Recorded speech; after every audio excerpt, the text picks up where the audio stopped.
Hey, it's Christian. Just wanted to show you your new completed whip.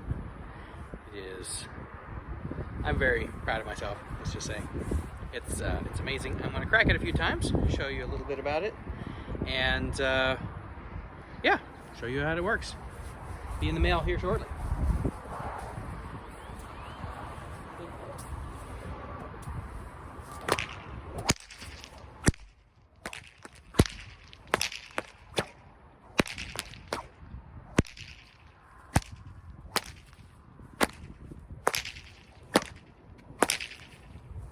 Oh, it cracks super easy.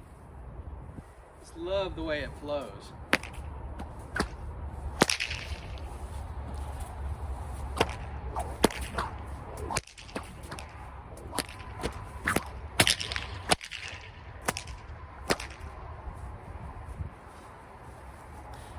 So that was kind of a fancy routine, but as you can see, this whip can handle it. And yeah, I just got a great weight to it, and I spent quite a few minutes tuning the fall length here. Each whip has a proper feel to it that you can tell when the energy gets to the end, it should crack, as opposed to kind of whiff. And you shorten up the fall a little bit till it hits that sweet spot, and this is right on the money. So it's yeah, about 30 inches or so. But let's see, a few things I want to tell you about using whip. Like most leather goods, you want to make sure it's a soft, dry area. Let's not use it out in the concrete, otherwise of course it'll scuff up and tear up the leather. And down toward the end, this is about 5 millimeters wide, about 1/4 of an inch, and it's about 1 millimeter thick, 1.2 I think it is. And so hit the concrete or a few rocks too hard with that, it will cut through it. So want to use like this soft dry grass. Got this empty lot we're in right here, works great. And then after every 6 months or so, I usually put some sort of leather dressing on here. Like you mentioned, the olive oil, that would work. I'm going to send you some of my plaiting soap. That'll also give it some nutrients. There's lots of different things that will help leather stay healthy. But in general, if it's good for your skin, it's good for cow skin. Let's see. Oh, I guess we can talk a little bit about the anatomy of a whip. Heel, handle, transition knot. This part, this all the way down, is the thong. This knot at the end is the fall hitch. This black piece is the fall. And this is the cracker. I'll be sending you a few extra crackers as well. So this is meant to be basically disposable. It's worn out quickly. And I have another video of how to replace that on my Facebook page. You can look at that. But I'll make another video on a couple basic cracks. Hey, this is Christian from Texas Whips again. And I recorded a video for you, and it's coming up next. But there's one thing that I forgot in that video. And it's probably the #1 most important thing, and that is a bit of a disclaimer. Whips are dangerous, as you might know.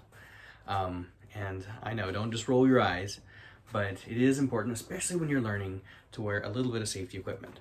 I highly recommend a hat with a brim that goes all the way around, something that covers the back of your neck, and of course safety glasses of some sort. Sunglasses are fine, or you can get the goofy clear ones, whatever, protect your eyes.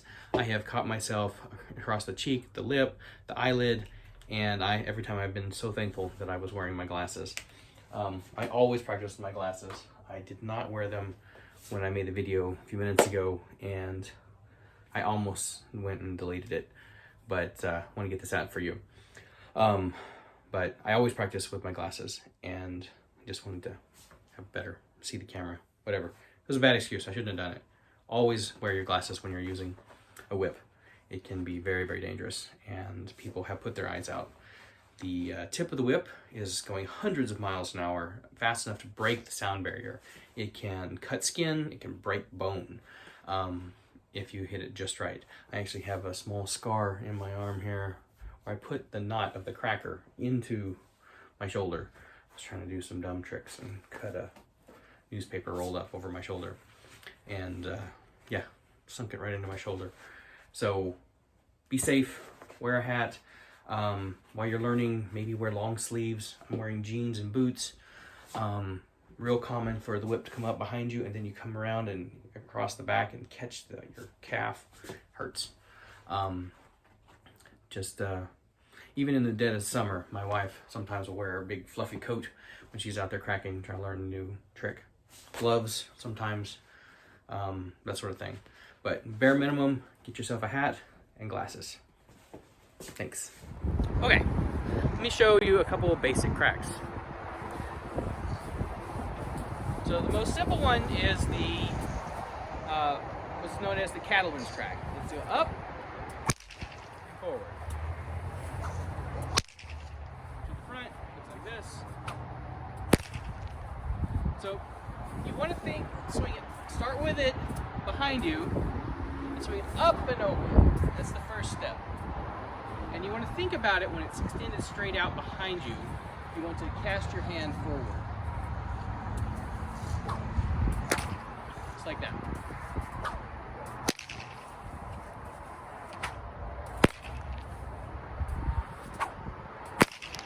It's probably the easiest one to do. Similarly, there's one that's overhead. And you can swing it over your head, going counterclockwise. And when it's straight behind me, I want to reverse the direction. That looks like this.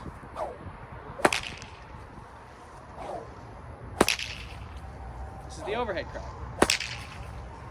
And if you get these two down, it'll open up a world of possibilities. So start with that, then we can talk, instead of a forward crack, you can do reverse forward or backwards crack. It's called a fast figure 8. But you see, it's basically that same crack. Well, even I whiff sometimes. And then the overhead, you can do the other way. Both ways. So overhead crack, reverse overhead crack. Or the backwards overhead. And reverse backwards overhead. So lots of combinations you can play with there, but it'll all start with the forward crack. Or the overhead. Whew, I just hit my phone. But good luck. We can talk about it and chat. Call me or something. We can go over it more as well. It's Christian. One last thing I wanted to mention after thinking about the video I recorded a minute ago about the different cracks. Especially if you Google this later. This crack, the initial one that I showed you, is most commonly referred to as the cattleman's. And I have always referred to it as the forward crack. Most people would refer to the forward crack as this. So it's more of just a baseball throw. That's almost a forward flick, overhand flick. But if you get on the internet, people argue about everything, as you know. But I thought I would make that clear, that yeah, cattleman's is probably the most common name. But either way, I'll take it. But just wanted to mention that. I've read too much about it. Thanks.